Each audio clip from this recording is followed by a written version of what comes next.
Assalamualaikum warahmatullahi wabarakatuh. Perkenalkan, saya Ahmad Fahmi dari kelompok 4 IPTD. Di sini saya akan membacakan tentang hasil dari perhitungan saya tentang heritabilitas, korelasi genetik, serta repeatabilitas.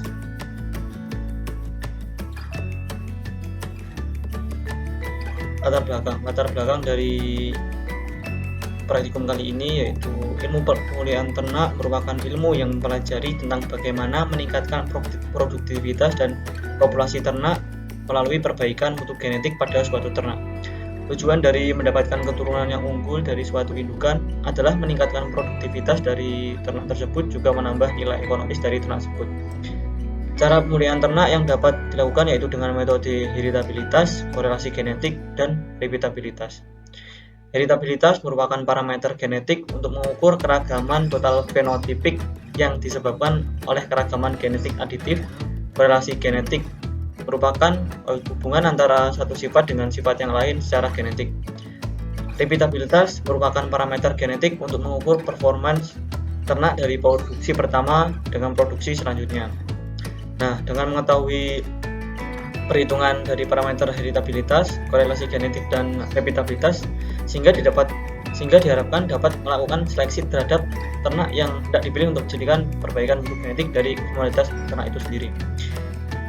Kemudian tujuan dari praktikum kali ini yaitu praktikan dapat memahami apa yang dimaksud dengan heritabilitas, korelasi genetik, dan repeatabilitas, serta mampu melakukan perhitungan heritabilitas, korelasi genetik, serta repeatabilitas. Manfaat dari praktikum kali ini yaitu praktikan dapat mengetahui dan melakukan perhitungan heritabilitas, korelasi genetik, repeatabilitas, serta praktikan dapat memahami kegunaan dari masing-masing parameter tersebut. Ya, contoh soal. Jadi di suatu peternakan sapi Aceh jantan memiliki bobot lahir rata-rata 13,66 kg dan rata-rata bobot sapinya 71,60 kg. Sedangkan sapi Aceh betina memiliki bobot lahir rata-rata 13,88 dan bobot sapi rata-rata 64. Dari banyaknya sapi di peternakan, 5 ekor sapi betina dikawinkan masing-masing dengan 4 ekor sapi jantan. Didapati hasil seperti di tabel ini bisa dilihat. Ya, kita mulai dari pendudukan nilai heritabilitas bobot lahir 1. Dari tabel ini dapat diketahui faktor koreksi hasilnya 3187,8125, kemudian JKS 99655, kemudian JKW 23,372, DPS 3, DPW 16, KTS 3,322, kemudian KTW 1,460, KTHW 1,46075, kemudian kuadrat tengah harapan antar pejantan 0,37, kemudian diketahui heritabilitasnya 0,812. Jadi kesimpulannya dari nilai heritabilitas yang didapatkan yaitu kemampuan ternak untuk menurunkan sifat bobot lahir 1 pada keturunan selanjutnya yaitu 81%. Ini ada daftar sidik ragamnya. Bobot lahir 1, faktor koreksi 1, bisa dilihat sendiri. Kemudian pendugaan nilai heritabilitas bobot sapi 1, bisa dilihat rekapitulasi data heritabilitas bobot sapi 1 ada di bawah ini. Lanjut saja ke faktor koreksi. Hasil yang didapatkan yaitu 94380,06, kemudian JKS 26,836, kemudian JKW 72,296, DPS 3, DPW 16, KTS 8,9445, KTW 4,5185, KTHW sebesar 4,5185, kemudian KTHS 8,9445. Nah, heritabilitas yang didapat yaitu 0,65525. Nah, kemampuan dari kesimpulan yang dapat ditarik kesimpulan bahwa kemampuan ternak untuk menurunkan sifat bobot sapi 1 pada keturunan selanjutnya yaitu 65%. Bisa dilihat daftar sidik ragam PDB, CKW, bisa dilihat di sini. Heritabilitas merupakan parameter yang digunakan untuk mengetahui apakah suatu karakter lebih dipengaruhi oleh faktor genetik atau faktor lingkungannya. Hal ini sesuai dengan pendapat Kristantini bahwa nilai heritabilitas merupakan pernyataan kuantitatif peran faktor genetik dalam memberikan keragaman akhir atau fenotip suatu karakter.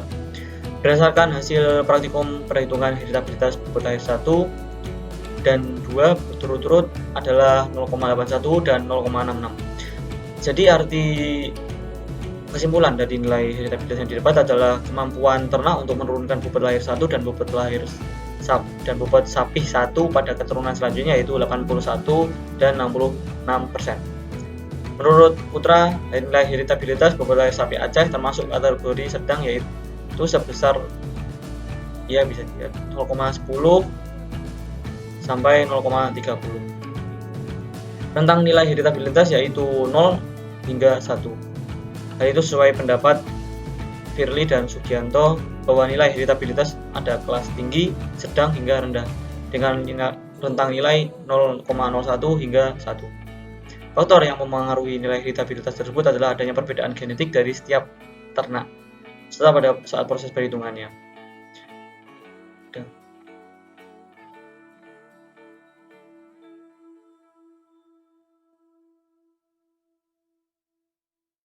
Selanjutnya, pendugaan nilai korelasi genetik bobot lahir 1 dan bobot sapi 1.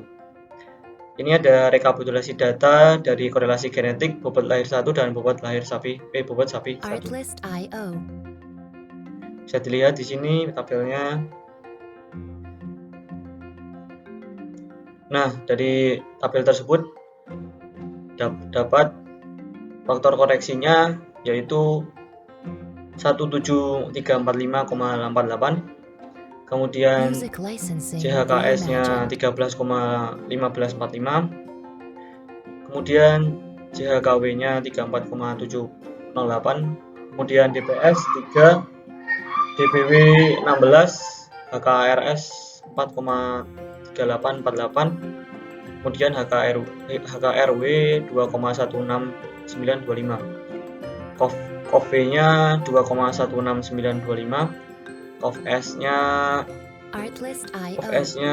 4,385.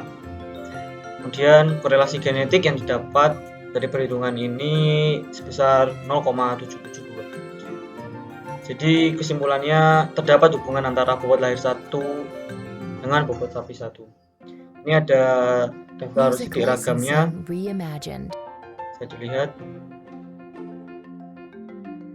Biasanya korelasi genetik merupakan suatu nilai yang menentukan keeratan antara satu sifat dengan sifat lainnya secara genetik.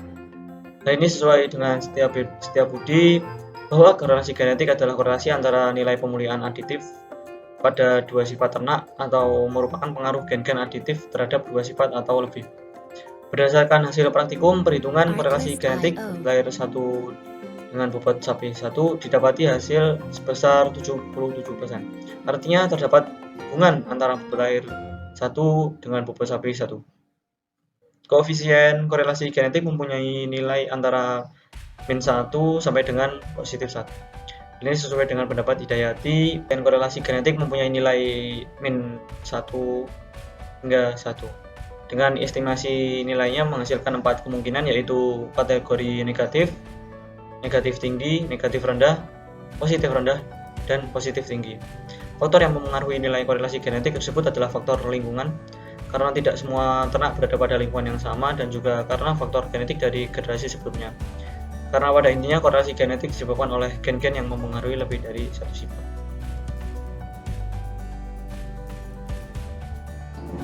Kemudian pendugaan repeatabilitas antar kelas bobot lahir. Bisa dilihat tabelnya di sini. Lihat. Ya, langsung saja ke perhitungannya. Ada perhitungannya. Didapati hasil yaitu 0,863851. Nah, Dari hasil ini dapat ditarik kesimpulan bahwa nilai revitabilitas yang didapatkan yaitu 86%, artinya kemampuan ternak untuk memproduksi pedet dengan bobot lahir yang hampir sama dengan bobot lahir berikutnya sebesar 86%. Sedangkan 14%-nya dipengaruhi oleh faktor lingkungan. Kemudian ada pendugaan revitabilitas dalam kelas bobot lahir 1. Selanjutnya ada pendugaan revitabilitas dalam kelas bobot lahir. Bisa dilihat tabelnya di sini. Nah, kemudian dihitung, didapati nilai faktor koreksi yaitu sebesar 4131,750, kemudian JKB 49,3195834, kemudian JKW 8,1, DBB 7, DBW 16, KTB-nya 7,0456, kemudian KTW 0,50, kemudian KTHW-nya 0,50625, kemudian KTHB-nya 7,0456. Nah, nilai revitabilitas yang didapatkan yaitu 0,81.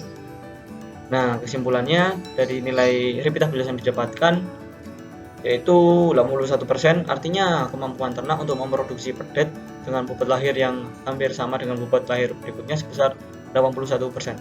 Sedangkan 19%-nya dipengaruhi oleh faktor lingkungan. Bisa dilihat dari daftar sidik ragam revitabilitas bobot lahir. Bisa dilihat di sini. Nah, pembahasan.